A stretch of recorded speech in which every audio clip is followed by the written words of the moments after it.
అది ఐరికి పెట్టి వైర్ పెట్టేసుకోవాల్సింది, లేకపోతే సౌండ్లు బాగా కట్టాలి కదా. సరే, మంచిదండి. ఓకే, మరొకసారి మీ అందరికీ వందనాలండి. మరి చాలా చక్కగా పాటలు పాడారు.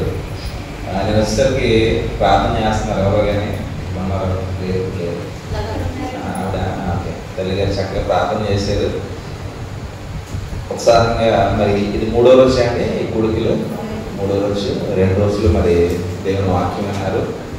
ఈ 3వ రోజు కూడా మీరు వాక్యం వినడానికి సిద్ధపడాలని నేను అనుకుంటున్నాను. వాక్యం వినడానికి ఏమన్నా సిద్ధపడడానికి ద్వారా పాటల ద్వారా దేవుని నామాన్ని మహిమపరిచారు. చాలా సంతోషం. ఈ సమయంలో మరి కొద్ది నిమిషాల పాటు దేవుని వాక్యాన్ని కూడా మనం ధ్యానం చేసుకుందాం. మనం ఇక్కడ ఏం చేయాలన్నా, ఎలా నడవాలన్నా, ఏంటి ఆలోచనతో బ్రతకాలన్నా దానికి అంత ఆధారం ఏంటంటే వాక్యమే కదండి. వాక్యం మనకు వినపడిన తర్వాత వినపడిన వాక్యాన్ని బట్టి మన జీవితాన్ని మార్చుకుంటాం దేవుని కోసం. వాక్యమే వినపడలేదనుకో మార్పే రాదు. కాబట్టి ఇప్పుడు మనందరికీ ఇక్కడ మార్పు వచ్చి దేవుని సన్నిధిలో కూర్చున్నాము అని అంటే మనకు వినపడింది, దేవుని పిలుపు మనకి వినపడింది. దేవుని పిలుపు వినపడింది కాబట్టి మనందరూ ఇక్కడికి రావడం జరిగింది. ఏ మనిషి కోసం రాలేదు ఇక్కడ మనం కదండి.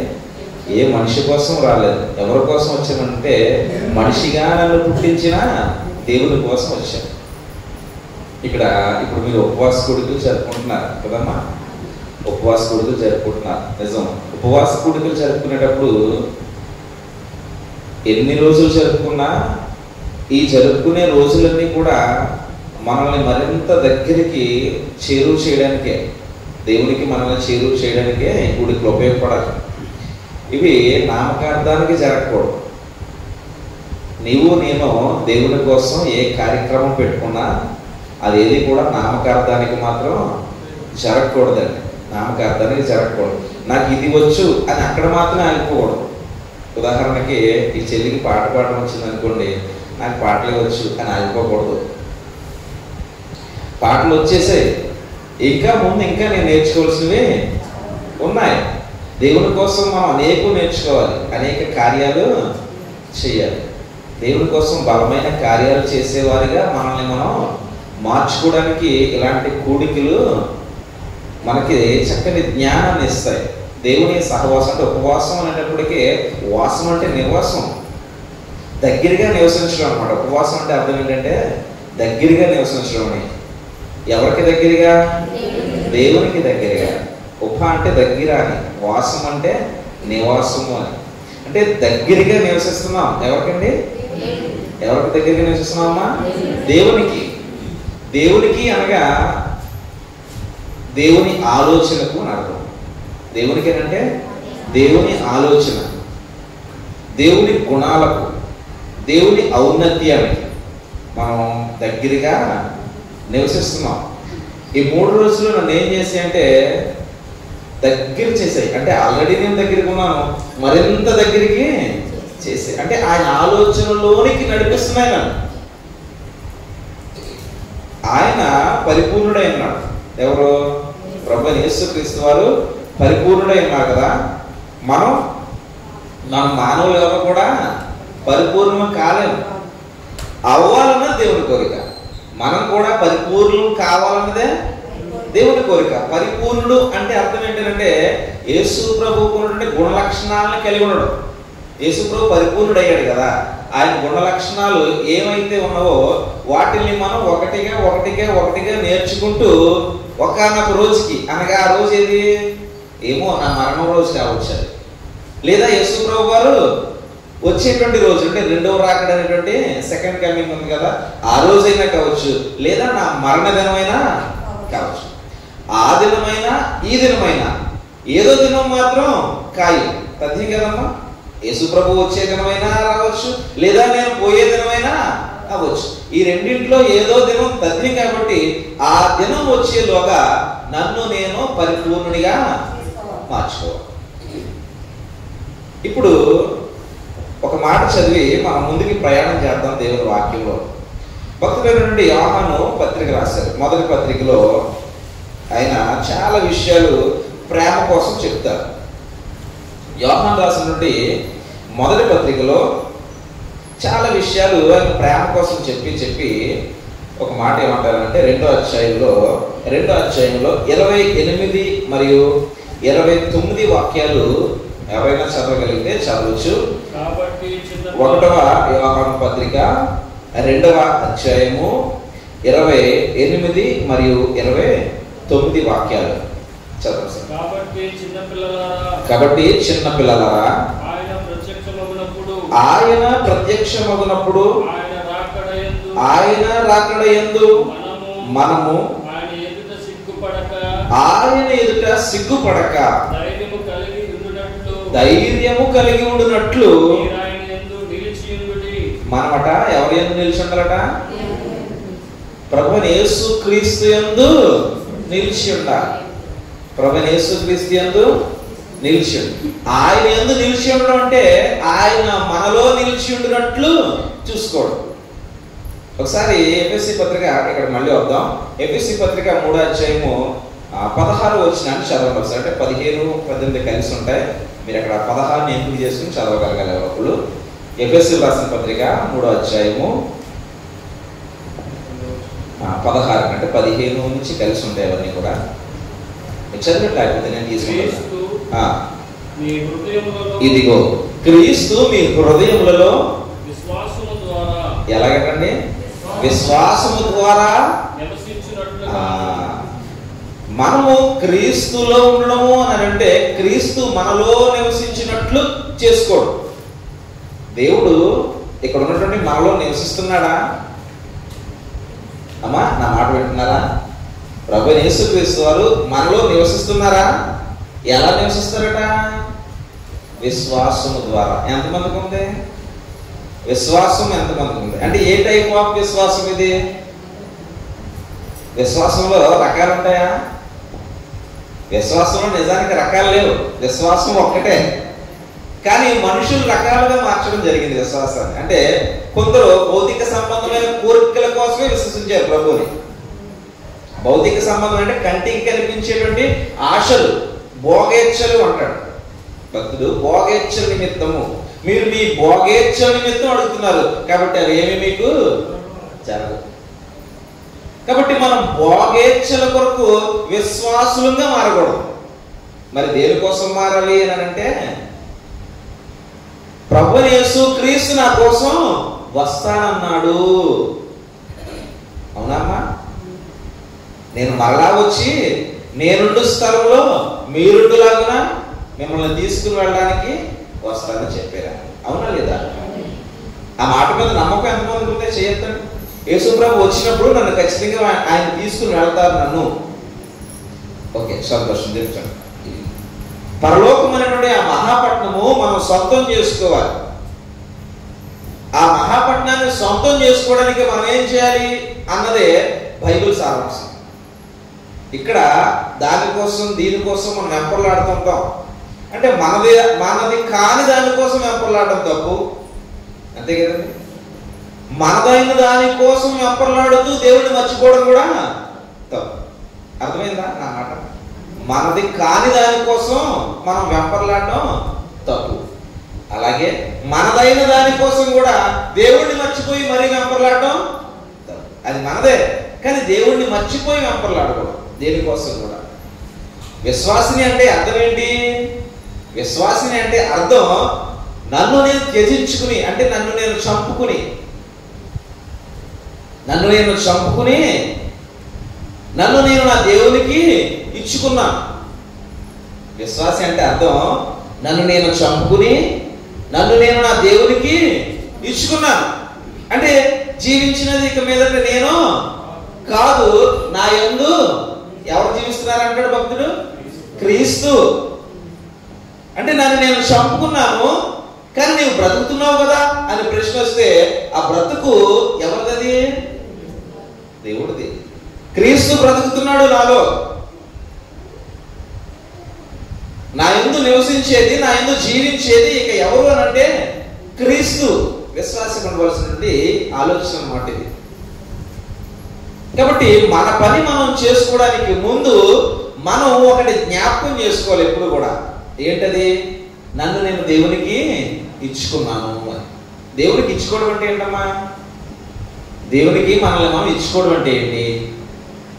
మీకు ఒక ఉదాహరణ చెప్తాను. మనం ఎక్కడైనా ఒక డ్యూటీలో జాయిన్ అయ్యాం అనుకో, ఏదైనా పనికి జాయిన్ అయ్యాం, డ్యూటీ చేయడానికి ఉద్యోగానికి జాయిన్ అయ్యాం, ఒడంబడికి చేసుకుంటాం. ఇంత జీతం ఇస్తానని అతను అంటాడు, ఇలా వస్తానని నేను అంటాను, టైమింగ్స్ ఉంటాయి, దీనికి ఒక పద్ధతి ఉంటుంది కదా. ఈ ఒడంబడికి అయిన తర్వాత నేను అక్కడికి వెళ్ళడం మొదలుపెట్టిన తర్వాత ఇప్పుడు ఎవరి ఇష్టం చెల్లుతుంది? యజమాని ఇష్టమా, నా ఇష్టమా? అంతే కదమ్మా. నేను ఒక ఒడంబడిక చేసుకున్నాను, ఒక జీతానికి కుదిరాను అని అంటే నన్ను నేను అక్కడ పని చేయడానికి ఇచ్చుకున్నాను. నన్ను ఇచ్చుకున్నాను యజమాని. అతను నాకు జీతం ఇస్తాడు. నన్ను ఇచ్చుకున్నందుకు గాను అతను నాకు జీతం ఇస్తాడు. జీతం ఇచ్చుకుంటున్నందుకు గాను ఇక నేను నా ఇష్టాన్ని అక్కడ దాన్నే కొనసాగిస్తాను, నా ఇష్టాన్ని ఇక్కడ పూర్తి చేసుకుంటాను అనడానికి కుదరదు. నా యజమాని ప్రకారం అంటే అతని ఆలోచన ప్రకారం అతనికి లోబడి అతనికి విధేయుడినై నేను పని చేయాలి. ఉదాహరణకి నేను ఈరోజు వెళ్ళను పనికి. ఈరోజు నేను పనికి వెళ్ళాలనుకోలేదు, నా డ్యూటీకి వెళ్ళాలనుకోలేదు. ఏం చేస్తాను? ఇప్పుడు ఫోన్ వచ్చింది కాబట్టి ఫోన్ చేసి ఇలాగా ఇంట్లో బాగోలేదండి, కొన్ని పరిస్థితులు అనుకూలించట్లేదు, సో ఈరోజు రాలేకపోతున్నానండి, దయచేసి నాకు లీవ్ ఇప్పించండి, రాలేనండి అని చెప్తాం. చెప్పమా? చెప్పకుండా ఎందుకు మానం? చెప్పకుండా ఎందుకు మానం అని అంటే నేను ఆల్రెడీ ఒక ఒడంబడిక చేసుకున్నాను అతనితో, ఒక ఒప్పందం మీద నన్ను నేను అతనికి ఇచ్చుకున్నాను. కాబట్టి నేను మానాలన్నా అతనికి చెప్పాలి. ఒకవేళ వెళ్ళాను, ఏదో పనులు వచ్చేయాలి, చెప్పబెట్టకుండా వచ్చేస్తానా? వెళ్ళి కుదరదు. మళ్ళీ ఏం చేయాలి? యజమానికి చెప్పి రావాలి. అంటే ఈ లోకంలో నేను ఒక పనికి కుదిరినప్పుడే, నన్ను నేను వాళ్ళకి ఇచ్చినప్పుడు నా పైన ఆయన ఉన్నాడు, ఇక నా ఇష్టం కాదు ఆయన ఇష్టం అని మనం ఎలా అయితే ప్రవర్తిస్తున్నామో, దేవునికి మనం ఒక ఒడంబడిక చేసుకున్నాం. ఏంటి? నేను క్రీస్తులోనికి బాప్తిసం పొందుకుంటున్నాను, ఇక జీవించేది నేను కాదు. బాప్తిసం అంటేనే మీకు సేవకులు చెప్పే ఉండొచ్చు, బాప్తిసం అంటేనే సమాధి చేయబడ్డం. క్రీస్తు ఎలా అయితే సమాధి చేయబడ్డారో అలాగే సమాధి చేయబడ్డా, క్రీస్తు ఎలా అయితే 3వ దినాన తిరిగి లేచారో అలాగూ ఆయన పునరుత్థానంలో మనము ఐక్యమైన వారుగా లేచుట బాప్తిసం అంటే. కాబట్టి క్రీస్తు జీవించినట్లుగా మనమును ఇక క్రీస్తుతో జీవిస్తున్నాం. కాబట్టి క్రీస్తులోనికి మనం ప్రవేశించాం. ఆ ప్రవేశించినప్పుడు ఆయనకు మనం వాగ్దానం చేస్తాం. ఏమని? నీవు నా రక్షకుడివి, నీవు నా ప్రభువి, నేను నిన్ను వదలను, నిన్ను నేను వెంబడిస్తున్నాను, నీవు నా రాజువి. అంతేనా? నీవు ఉండే స్థలంలోనికి నేను రావడానికి నన్ను నేను ఇక్కడ సిద్ధపరచుకుంటున్నాను. ఈ ఒడంబడిక చేసి మనం ప్రభువులోనికి వచ్చాం. కాబట్టి మనల్ని మనం ప్రభువుకి ఇచ్చుకున్నాం. ఎప్పుడు ఇచ్చుకున్నామండి ప్రభువుకి? ఇక్కడ ఎవరైతే బాప్తిసం పొందుకున్నారో వాళ్ళందరూ అప్పుడే ఇచ్చుకున్నట్లు. బాప్తిసం పొందుకున్నటువంటి దినాన్నే మన మనస్సును ప్రభువుకి ఇచ్చాం. ఇప్పుడు మన ఇష్టాన్ని కాక దేవుని ఇష్టాన్ని మన మనస్సులో నింపుకోవాల్సినటువంటి అవసరం ఉంది. మన ఇష్టాన్ని చంపాలి. మన ఇష్టాన్ని కానీ మనం ఇంకా ఇక్కడ ఇచ్చుకున్నాం అనుకోండి, ఏముంటుందండి మన ఇష్టం? మనుషుల ఇష్టం ఏంటంటే శరీరాశ, నేత్రాశ, జీవకుడంబం. ఈ లోక సంబంధమైనటువంటి కోరికలు అవన్నీ, ఈ శరీరాశ, నేత్రాశ, జీవకుడంబం అనేటువంటి ఈ లోక సంబంధమైన కోరికలు ఇంకా మనం ఇక్కడ ఉంచుకుంటే మనల్ని మనం ప్రభువుకి ఇచ్చుకున్న వారము కాము. మరి నన్ను నేను ప్రభువుకి ఇచ్చుకున్నాను అని అంటే ఆ మూడింటిని చంపుకోవాలి. ప్రభువులా నన్ను నేను మార్చుకోవడానికి ప్రతిదినము ప్రయాస పడాలి. అంతేనా? ప్రభువులా మారాలంటే ప్రయాస పడాలమ్మా. ఊరికి వచ్చేద్దా? రాదు, అస్సలు రాదు. ప్రార్థన చేయాలంటేనే మనం అభ్యాసం చేయాలి. అవునా? ప్రార్థన చేయడానికి అభ్యాసం చేయాలి. ఇప్పుడు ఆ తమ్ముడు చక్కగా కొట్టాడు, వచ్చిందా వెంటనే వచ్చేసిందా నీకు అది పట్టుకునే వెంటనే రాదు. అభ్యాసం అనేది చాలా ప్రాముఖ్యం మనకి. మరి ప్రభువులా మనల్ని మనం మార్చుకోవాలంటే మన జీవితంలో అభ్యాసం చాలా ప్రాముఖ్యం. అంటే నేర్చుకోవడం ప్రాముఖ్యం. వింటాం కదా, వాక్యం వింటాం కదా, విన్న వాక్యం ఆ గడప దాటేటప్పుడు మర్చిపోతుంటారు చాలా మంది. మర్చిపోవడానికి కాదు వినేది, విన్న వాక్యం మనస్సులో ముద్రించుకోవాలి. ఈ పుస్తకంలో అక్షరాలు ఎలా అయితే ముద్రింపబడ్డాయో వినే ప్రతి మాట మన మనస్సులో ముద్రించుకుంటే అది ఎక్కడికైనా వెళ్ళు, అక్కడ చదువుకోగలుగుతావు. ఎందుకని? విన్న మాట ఎక్కడ ముద్రించావు? మనస్సులో. నీ మనస్సులో ఆ మాట ముద్రించుకున్నావు. ఓ మాట చెప్పనా, మనుషులు ఎవరైనా సరే మనసు చెప్పినట్లే వింటారు. అంతేనమ్మా? మనుషులు ఎవరైనా సరే మనసు చెప్పినట్లే ప్రవర్తిస్తారు. భక్తుడు ప్రసంగి అంటాడు, మనుషుల మనసట అడియాసలు కలిగి ఉంటుందట.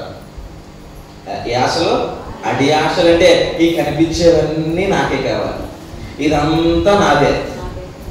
ఒక ఆయన ఉంటాడు కదా మనకి బైబిల్లో, నా ప్రాణమా తిను రాదు సుఖించు అన్నడా? అంటే అడి ఆశలతో కూడిన మనస్సు మనుషులకు ఉంటుంది.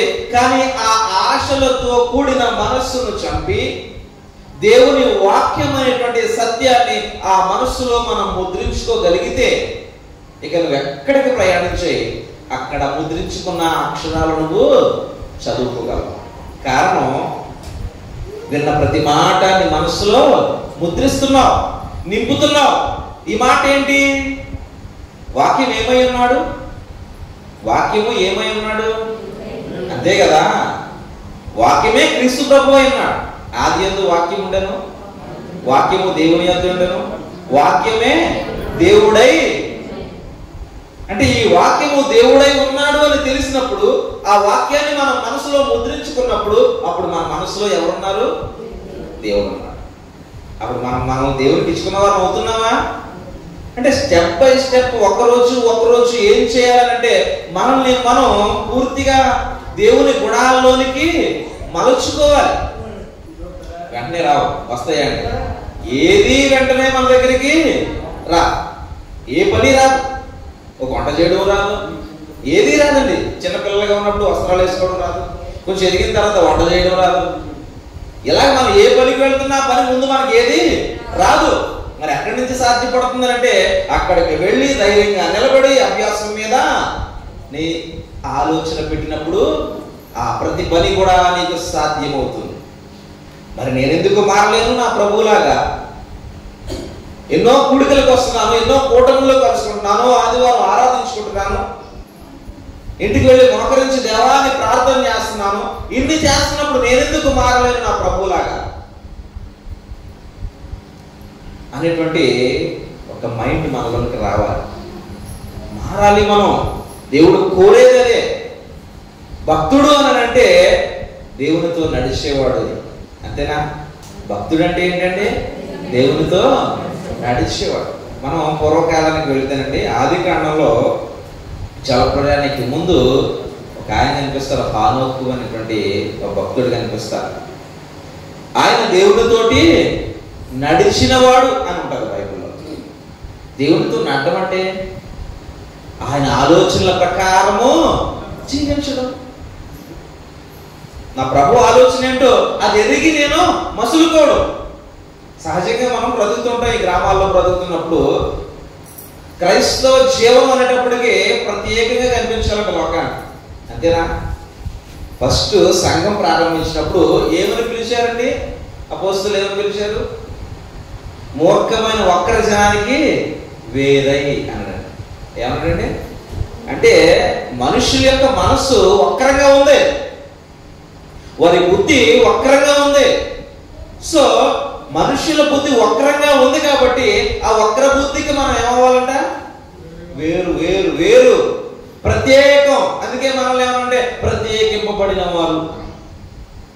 క్రైస్తవుడు అంటేనే లోకానికి ప్రత్యేకింపబడిన వాడు. క్రైస్తవుడు అంటేనే ప్రత్యేకింపబడి దేవునితోటి నడిచేవాడు. దేవునితో నడవడం అనగా దేవుని ఆలోచనలు మన మనస్సులో ముద్రించుకుని ఎక్కడికి వెళ్ళు అక్కడ వాటిని చదువుకుంటూ మన ప్రవర్తన శైలిని దేవునికి నచ్చినట్లుగా మార్చుకోవడం.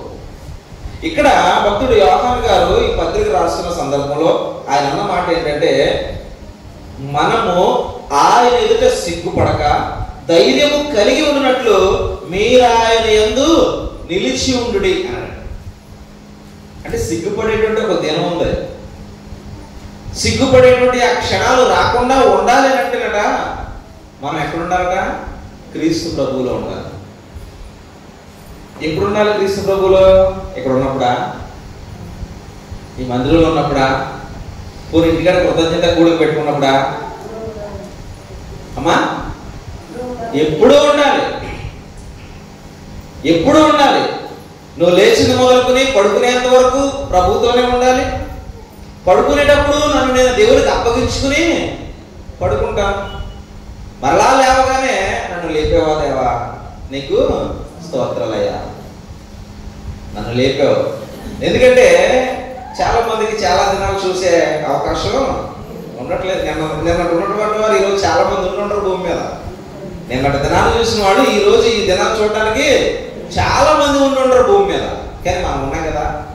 నన్ను లేపేవా తండ్రి, నన్ను ఉంచేవా దేవా, నీకు స్తోత్రాలు. నన్ను ఉంచేవంటే ఇంకా ఇంకా నాకు నీ పని చేసే అవకాశం ఉంది. ఇక్కడి నుంచి నా స్వరం ఇంకా నీకు వినిపించే అవకాశం నాకు ఇచ్చావు. నాలో నుంచి దేవుని యొక్క గుణలక్షణాలను ఈ లోకం చూసే విధంగా నన్ను ఇంకా ఇక్కడ ఉంచావు. ఇలాగా ప్రతిదినము మనము దేవుని కోసం మార్చుకునే వారంగానే ఉండాలి. యేసుప్రభు వారు మనకి సువార్తలో ఒక 2 ఆజ్ఞలు చెప్తారు. ఏంటి ఆజ్ఞలు? నీ పూర్ణ హృదయంతో, నీ పూర్ణ మనస్సుతో, నీ పూర్ణ వివేకంతో, నీ పూర్ణ బలంతో నీ ప్రభు అయిన దేవుడిని ప్రేమించు. అంతేనా అండి? పూర్ణ మనస్సు, పూర్ణ హృదయం, పూర్ణ వివేకం, పూర్ణ బలం అంటే ఏంటి?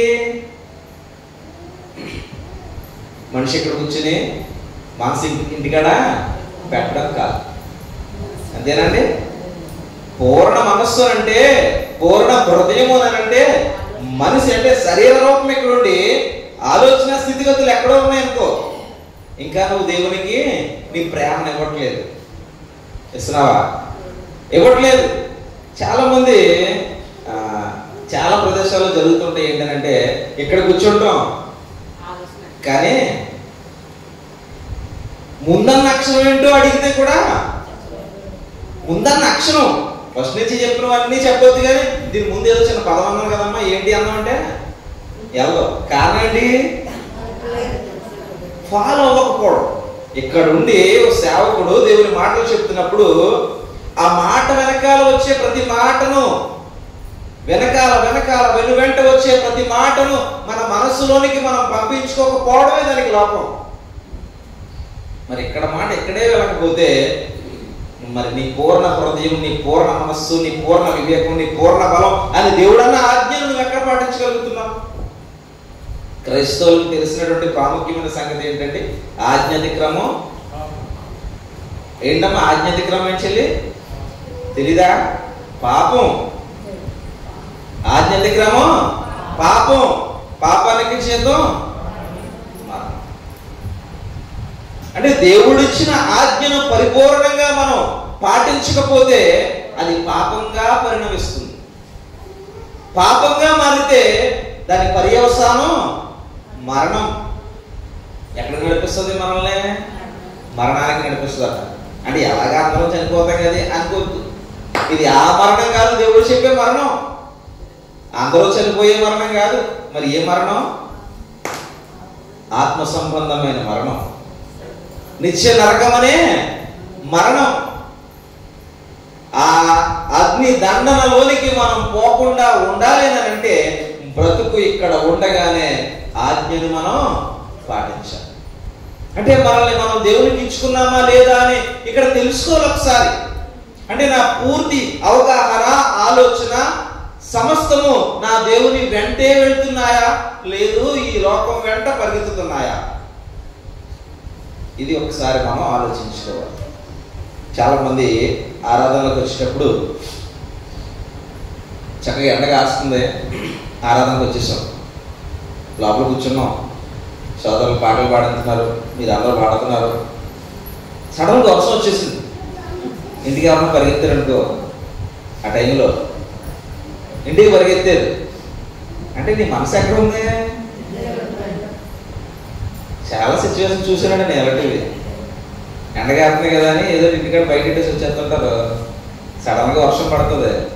ఈసారి ఆరాధన వదిలేసి, దేవుడా అక్కడే ఉంటావు నువ్వు, నీకేం పర్లేదు, నీడ ఉంది, మేము ఇంటికి వెళ్ళి పరిగెత్తుకుని వచ్చేస్తాం మళ్ళీని అని చెప్పి ఈయన వదిలేసి అక్కడికి వెళ్ళిపోతాం. ఇలా అనకూడదు, కానీ నన్ను వదిలేసి వెళ్ళావు కదా, ఇక నాకు నువ్వు వద్దు అని నాకు వదిలేసాడు దేవుడు. అందువల్ల పరిగెత్తి ఎక్కడేమవుతాం మనం? దేవుడు వదిలేస్తే భక్తులు ఏమంటారు తెలుసండి? యోగ భక్తులు ఆ గ్రంథంలో, ఆ యోగ గ్రంథంలో కనిపిస్తుంది. దేవుడట ఒకసారి మనలాగానే ఆలోచించి ఎందుకురా ఈ మనుషులని తన గుప్పులు ఎలా బిగిస్తేనట మనుషులందరూ ధూళైపోతారు అని రాశాడు. అంటే మొన్న అయినది అనకటి వల్లే మొన్న అయిపోద్ది అని చెప్పాడు. అంటే దేవుడు మనలాంటి స్వభావం కలిగిన వాడు కాదు. మన కోపం వచ్చేది వెంటనే, మాట వినకపోతే కోపం వచ్చేది, పని చేయకపోతే కోపం వచ్చేది. అంటే మనకు నచ్చింది చెయ్యలేదు అని అంటే మనకు వెంటనే ఇక్కడ బీపీ లేచిపోతుంటుంది. దేవుడు అలాంటి బీపీ లేచివాడు అయితే కాదు. అలా అయితే ఏనాడో మనం అందరం ఖాళీ అయిపోతుంది భూమి మీద కదండి. మనం ప్రతి రోజులో ఏదో ఒక నిమిషం దేవుడికి కోపం పుట్టించే పనే చేస్తాం. ఎక్కడ చోట ఏదో మాట వల్ల దేవుడికి కోపం పుట్టేస్తాం, ఏదో పని వల్ల దేవుడికి కోపం పుట్టేస్తాం. అవి ఆపుకోగలిగిన వాడే నిజమైన విశ్వాసం. దేవునికి కోపం పుట్టకుండా నా ప్రయాణం కొనసాగాలి.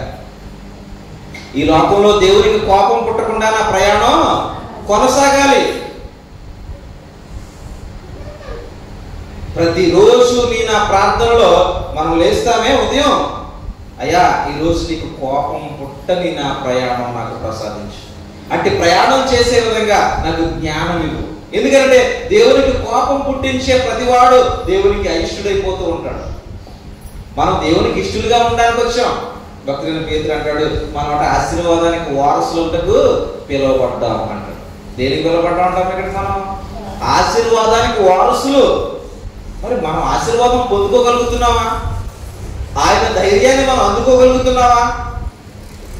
ఆయన్ని మనం పూర్తిగా ప్రేమిస్తే అందుకోగలుగుతాం. కీర్తనకారుడు 91వ కీర్తనలో ఓ మాట చెప్తాడు. కీర్తనల గ్రంథంలో మీరు ఒకసారి తీసుకోండి. 91వ కీర్తనలో 14వ వచనం చదవండి ఒకసారి. ఏంటమ్మా? అతడు నన్ను ప్రేమించుచున్నాడు కనుక నేనతన్ని. ఎవరు చెప్తున్నారు ఈ మాట? మనిషి మాట్లాడే మాట కాదు, పైది నుంచి భక్తులు మాట్లాడుతున్నాడు. ఏమని అని అంటే, మహోన్నతుని చాటున నివసించువాడే సర్వశక్తుని నీడన విశ్రమించేవాడు అని చెప్పి, ఆయన నీడన విశ్రమిస్తే నీ పరిస్థితి ఎలా ఉంటుందో మాట్లాడి, అలా క్రిందకు వచ్చి దేవుని స్వరం మాట్లాడుతూ ఏమంటుందంటే, అతడు నన్ను ప్రేమించుచున్నాడు కనుక నేను అతన్ని తప్పించదను అన్నాడు. అంటే మన ప్రేమను పూర్తిగా దేవునికి ఇవ్వగలిగితే దేవుడు మనకి నీడగా నిలబడతాడు. ఆ పైన ఫస్ట్ వచ్చిన అదే పైన ఉన్నటువంటి ఫస్ట్ వచ్చిన సర్వశక్తుని నీడని విశ్రమించడం అని అంటే, మన ప్రేమను పూర్తిగా మనం దేవునికి ఇవ్వగలిగితే, దాంట్లో వెళ్తూ దేవునికి ఇలాగ ఫ్లయింగ్ కిస్ ఇవ్వడం కాదు ప్రేమ ఇవ్వడం అని అంటే. ఏంటి మరి దేవునికి మనం ప్రేమ ఇవ్వడం అంటే? మనల్ని మనం దేవునికి పూర్తిగా ఇచ్చుకోవడం. ఆజ్ఞ అదే కదా, పూర్ణ వివేకం, పూర్ణ హృదయం, పూర్ణ మనస్సు, పూర్ణ బలం. ఈ మనిషిగా ఉన్న నా దగ్గర ఏదైతే ఉందో ఆ సమస్తాన్ని దేవునికి ఇవ్వగలగాలి. అప్పుడు మనల్ని మనం దేవునికి ఇచ్చుకున్న వారం అవుతాం. మనల్ని మనం దేవునికి ఇచ్చుకుని మన ప్రేమను దేవునికి పంచిన వారం ఏంటండి? దేవుడు మనకు ప్రేమ పంచాలి, కానీ మనం దేవునికి ప్రేమ పంచడం ఏంటి? ఇదేం కొత్త కాదు, కొత్త మాట కాదు. ఆయన ఆజ్ఞే దేవునికి ప్రేమ పంచమని, అంతే కదా. నిన్ను వలే నీ పొరుగు వారిని ప్రేమించు అంటే నీ ప్రేమను పొరుగు వారికి పంచు. అలాగే నీ పూర్ణ బలంతో, పూర్ణ మనస్సుతో, పూర్ణ హృదయంతో, పూర్ణ వివేకంతో నీ ప్రభు అయిన దేవుణ్ణి ప్రేమించు. ఇది ప్రేమే, అది ప్రేమే. రెండు ఆజ్ఞలు ఏం ఆజ్ఞలమ్మా? రెండు ప్రేమాజ్ఞలే. ఒకటి లోకంలో ఉన్న సహోదరులను ప్రేమించు, రెండు పరలోకమందు ఉన్న దేవుణ్ణి. అదే ఒకటి, ఇదే రెండు. దేవుణ్ణి ప్రేమించడం ఒకటి, లోకంలో ఉన్న వారిని అంటే మన సహోదరుల్ని ప్రేమించడం రెండు. అసలు ఈ ప్రేమకైనా ఆ ప్రేమకైనా మనం అసలు అర్హత కలిగి ఉన్నామో లేదో ఒకసారి ఆలోచించుకుంటే, సహోదరుల్ని ప్రేమించే ప్రేమకైనా అర్హత కలిగి ఉన్నామా? దేవుణ్ణి ప్రేమించే ప్రేమకైనా అర్హత కలిగి ఉన్నామా? అసలు ఆ ప్రేమను మనలో ఉంచుకున్నామంటారా? ఒకసారి మీ హృదయాన్ని మీరు పరిశీలన చేసుకున్నామా? మీరు ప్రార్థించుకునేటప్పుడు ఒక 5 నిమిషాలు మౌనంగా ఉండి, నేను పూర్తిగా నా దేవుణ్ణి ప్రేమించగలుగుతున్నానా? నేను పూర్తిగా నా సహోదరులను ప్రేమించగలుగుతున్నానా? ఒకసారి మీరు థింక్ చేయండి. ఒకసారి మైండ్కి పని చెప్పండి.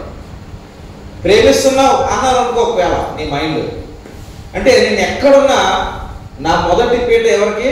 దేవునికి వేయాలి. అంటే నేను ప్రథమ స్థానాన్ని ఎవరికి ఇవ్వగలగాలి? దేవునికి ఇవ్వగలగాలి.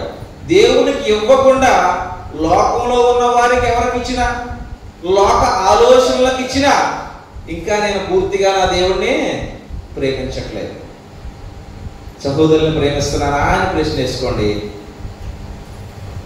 అక్కడ కూడా మనకు అర్థమైపోద్ది, అందరినీ సమానంగా చూడగలిగితే ప్రేమిస్తున్నట్లు. లేదు ఒకరిని ఒకలాగా మరొకరిని మరొకలాగా చూసామనుకో, ఇంకా నా ప్రేమలో ఏముంది? డొల్లతనం ఉంది, లోపం ఉంది. ప్రేమలో లోపం ఉంటే ఏమవుతాం? దేవుని ఆజ్ఞకు దూరంగా ఉన్నామని అర్థం. ప్రేమలో లోపం ఉంటే దేవుని ఆజ్ఞకు దూరంగా ఉన్నామని అర్థం. ఇదే యోహాను గారు 2వ పత్రికలో మాట్లాడుతూ ఈ ప్రేమ కోసం ఆయన ఎక్కువ మాట్లాడతారు కాబట్టి ఆయన ఏమన్నాడంటే అండి, ఒకసారి తీయండి. యోహాను రాసినట్టు 2వ పత్రికలో 6వ వచనాన్ని చూస్తే స్టార్టింగ్ మాటే, మనము ఆయన ఆజ్ఞల ప్రకారము నడుచుటయే ప్రేమ. అంటే ప్రేమను మనం మిస్ అవుతున్నాం అనుకో. ఏం మిస్ అవుతున్నాం? ఆజ్ఞ మిస్ అవుతున్నాం. ఆజ్ఞ మిస్ అవుతున్నాం అని అంటే పాపం చేస్తున్నాం. పాపం చేసామని అంటే మరణానికి పోతున్నాం. లింక్ ఎలా ఉంది? ఆయన ఆజ్ఞ ఉంది, ఆజ్ఞ మిస్ అవ్వకుండా ఉండాలంటే మనలో ప్రేమ పెరగాలి. దేవుని పట్ల ప్రేమ పెరగాలి, సహోదరుల పట్ల ప్రేమ. విశ్వాస లక్షణం అదే. దేవుడు ఏ స్వరూపై ఉన్నాడు? మహిమా స్వరూపం అంటారేమో, అది అయి ఉన్నాడు. కానీ ఇక్కడ మనం చెప్పుకునే దాని ప్రకారంగా దేవుడు ప్రేమ స్వరూపై ఉన్నాడు. మనల్ని ఎందుకు ప్రేమించు, దేవుడిని ప్రేమించు, నీ సహోదరుని ప్రేమించని ఎందుకు నేర్పిస్తున్నాడు అంటే ఆయన స్వరూపం. మరి ఏదో ఒక రోజు ఆయన వస్తాడు, లేదా నేనే వెళ్తానని చెప్పుకుంటున్నాం కదా.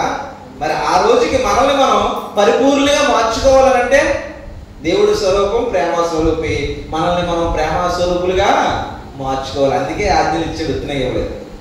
ఇటు ప్రేమే అటు ప్రేమే ఎందుకు ఇచ్చాడనంటే మనల్ని మనం దేవునికి సమరూపం గలవారు కనుక ప్రభు యేసుక్రీస్తు లోకానికి వచ్చినప్పుడు ఎలా బ్రతికాడో ఆ బ్రతుకుకి సమరూపం గలవారుగా మారుతాం.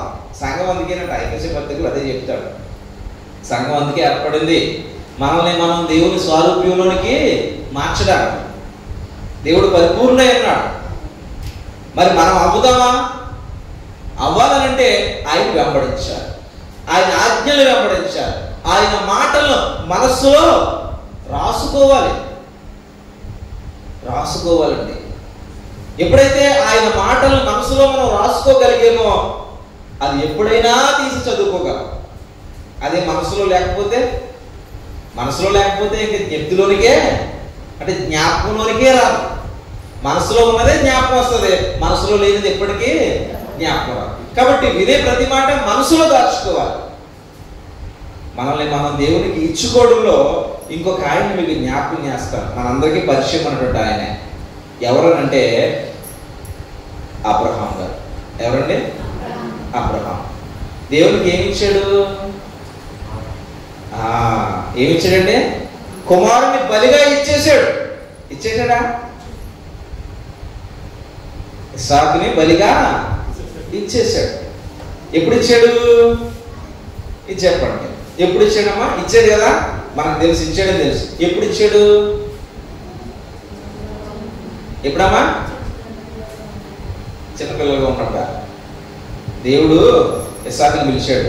ఆదికాండం 22 అధ్యాయానికి వెళ్తే, అబ్రహాము నీకు కొడుకునిచ్చాడు కదా, ఆ ఒక్కగానొక్క కొడుకుని అంటున్నాడు. నొక్కి చెప్తాడు. నన్ను బాధ పెట్టినా కానీ వాళ్ళకి అడుగుతున్నావు అంటాం మనమైతే. నీకు పుట్టక పుట్టాడు కదా ఒక్కగానొక్క కొడుకు, ఆ ఇస్సాకుని తెచ్చి నాకు బలిగా ఇచ్చేది అంటున్నాడు. అంటే ఒక్కగానొక్క కొడుకు అని చెప్పాలను మళ్ళీ నాకు అంటే నా మనసుని ఇంకా బాధ పెట్టానుగా ఈ మాట అంటామా. కానీ ఈనాడు మనకి పాఠం కోసమే దేవుడు ఆ రోజు అలా మాట్లాడండి అబ్రహాం గారితో. ఒక్కగానొక్క కొడుకుని ఇచ్చేయి అని అడిగాడే దేవుడు. అప్పుడు అబ్రహాము దేవుడు అలా అడిగిన మరుక్షణమే ఇచ్చేసాడు. ఇంకా 3 రోజులు ప్రయాణం చేయాలి కదండి, ఆ పర్వతం మీదకి ఎక్కాలి కదండి, అక్కడ కట్టెలు మొయ్యాలి కదండి, అక్కడ సంపాలి కదండి అని మనం ఆలోచిద్దాం. కానీ ఎప్పుడైతే అబ్రహాముని అయ్యా నీకు ఇచ్చిన ఇస్సాకుని నాకు ఇచ్చే మళ్ళీ తిరిగి అన్నాడు. అన్న వెంటనే అబ్రహాము మనసులోనే ఇస్సాకుని చంపేశాడు. అంటే మన ఇష్టాలు ఎక్కడ దాచుకుంటామే? మన ఇష్టాలు ఎక్కడ దాచుకుంటాం? మనం మనసులోనే కదా, మన హృదయంలో మన మనసులో దాచుకుంటాం ఇష్టాలని. అబ్రహాంకి ఎప్పుడు పుట్టాడండి ఆయన? 99వ సంవత్సరంలో దేవుడు వచ్చి మాట్లాడాడు. రమారమి 100 ఏండ్ల వయస్సు గలవాడైనప్పుడు అంటాడు భక్తులైనటువంటి పౌలు గారు రోమిలతో మాట్లాడుతూ. రమారమి 100 ఏండ్ల వయస్సు గలవాడైనప్పుడు అబ్రహాము మరియు సారా శరీరాలు మృతతుల్యమైపోయినప్పుడు ఇస్సాకు అనేటువంటి ఒక బాబు పుట్టాడండి.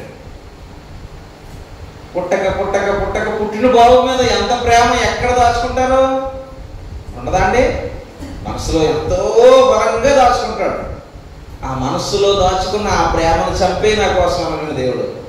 మనం ఏమంటాం? చాలు చెప్పుగానే ఏదో దేవుడు అంటే దేవుడు అంటాం. కానీ మాకున్నాయన్నీ ఇచ్చేయమంటే, మా పనులన్నీ మానేసుకోమంటే, దేవుడేమి ఉన్నాయన్నీ ఇచ్చేయండి పనులన్నీ మానేసుకోండి చెప్పు. మనం అలా ఫీల్ అయిపోతాం. దేవుని కోసం నిలబడమంటే, దేవుని కోసం నిలబడాలి అనగానే మనం ఫీల్ అయిపోతాం వేరే విధంగా. కానీ ఇక్కడ అబ్రహాము ఏమీ ఫీల్ అవ్వలేదు. ఇచ్చేయి అంటే దేవునికి ఇచ్చేయడం ఏంటో ఆయన నేర్పాడు. మనం అడిగిన క్షణంలోనే ఇచ్చేసాడు. అబ్రహాం ఇచ్చేయడానికి కారణం ఏంటి? అడిగిన వెంటనే ఇచ్చేసాడు కదా, దానికి కారణం ఏంటి? అబ్రహాం యొక్క విశ్వాసం. అబ్రహాం యొక్క విశ్వాసం ఏంటంటే దేవుడు అన్న మాట మీద నిలబడేవాడని. దేవుడు అంతేనా? దేవుడు అన్న మాట మీదే నిలబడతాడు. మృతులను లేపగలడు దేవుడు. అబ్రహాం విశ్వాసం. ఇంకొక గొప్ప విశ్వాసం ఏంటో తెలుసా అంటే, అబ్రహాంకి ఇస్సాకు పుట్టక ముందు దేవుడు ఇచ్చిన మాట ఏంటి? ఇస్సాకు వలనైనదే నీ సంతానం. అర్థమవుతుందా నా మాట మీకు? ఇస్సాకు వలనైనదే నీ సంతానం అన్నాడు దేవుడు. ఇస్సాకు వలనే నాకు సంతానం అన్నప్పుడు ఇస్సాకు తీసుకుంటాడా? మాట ఇచ్చాడు, ఇస్సాకు వలనయ్యా నీకు సంతానం వస్తుంది, విస్తారమైన జనము వస్తారు, అది ఇస్సాకు వలనే అని చెప్పాడు. ఆ ఇస్సాకు ఇచ్చేయన్నాడు దేవుడు. వాగ్దానం ఇచ్చాడు, ఇస్సాకు వలనే జనం అని చెప్పి ఇస్సాకు తీసేసుకుంటాడా? తీసేసుకున్నా మళ్ళీ ఇవ్వాలా. ఎందుకని? వాగ్దానం చేశాడు కాబట్టి. అది అబ్రహాం యొక్క నమ్మిక. ఎందుకు ఇచ్చేసాడనంటే దేవుడిని నమ్మాడు. దేవుడు మాట ఇచ్చాడు, తీసేసుకున్నా మళ్ళీ తిరిగి ఇవ్వాలి తప్పకుండా. ఎందుకని? మాట ఇచ్చిన దేవుడు మళ్ళీ ఆ మాటను పూర్తి చేసే బాధ్యత కూడా ఆయనే తీసుకుంటాడు.